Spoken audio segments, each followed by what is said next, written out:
This is the ESA News Desk. I'm Ed Highland, and our lights are on thanks to Dynapower. Joining me now is Richard Marin, the marketing manager for Dynapower. Richard, thanks for joining us. Thank you, Ed, for having us. Oh, I'm glad you're here, and especially glad that you're primarily responsible for us being able to do what we are doing, because for the first time ever, there's a microgrid right here on the show floor. Tell us about it. Well, kudos goes to ESA for doing this and pulling this all together. We're happy to supply the fully integrated systems, batteries, inverters to help power the microgrid, and it's really been fantastic for us.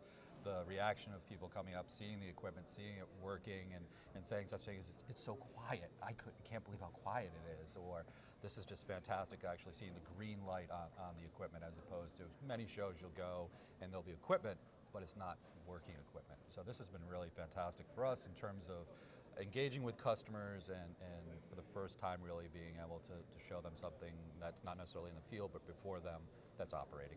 Well, I think it's a testament to its quietness, the fact it's right here next to a recording studio, basically on the show floor, but also the fact that this is just so unique. I mean, what does this actually demonstrate in terms of what Dynapower can do? Well, it demonstrates a couple things. So our fully integrated systems can be grid tied or islanded. In this instance, as a microgrid, it's islanded, so the energy needs of the microgrid, your studios and the VR virtual reality space and other items connected to the microgrid are fully powered by the battery. So one of the great technologies that we offer is dynamic transfer. It's a proprietary patented technology that monitors the grid. So when our system is attached to the grid at a critical facility, be it a hospital, a factory, or football stadium or whatnot, if there's an outage, any sort of disturbance in the grid, our system seamlessly transitions for backup power. You wouldn't even see these lights flicker.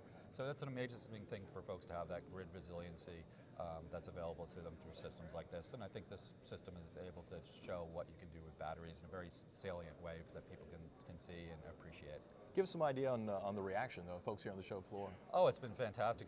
Literally yesterday, I could not keep up, and not only is the reaction, the eyes get really bright, the questions just come at an incredible clip. And thankfully we had our full engineering team here. We're based in South Burlington, Vermont, so it was a quick drive to bring our engineering team down here.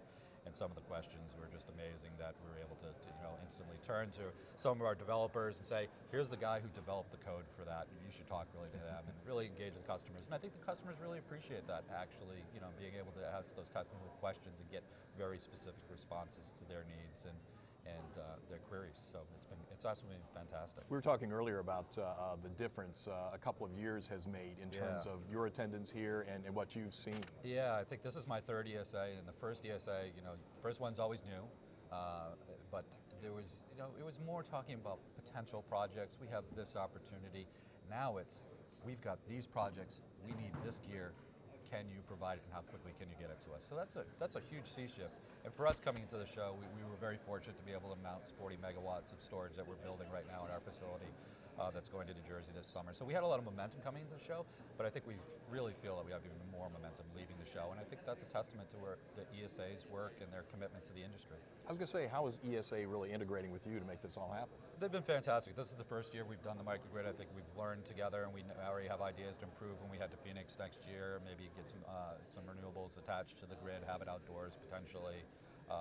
So they've been fantastic along the whole way, just being very forward-thinking in terms of getting the microgrid together here on the floor, and then thinking about how can we make it better? How can we make it more engaging for our audience for years to come? And we want to be a part of that because it's clearly demonstrated to us the impact it's had by just the amount of questions, inquiries, and projects that people are approaching with this particular product.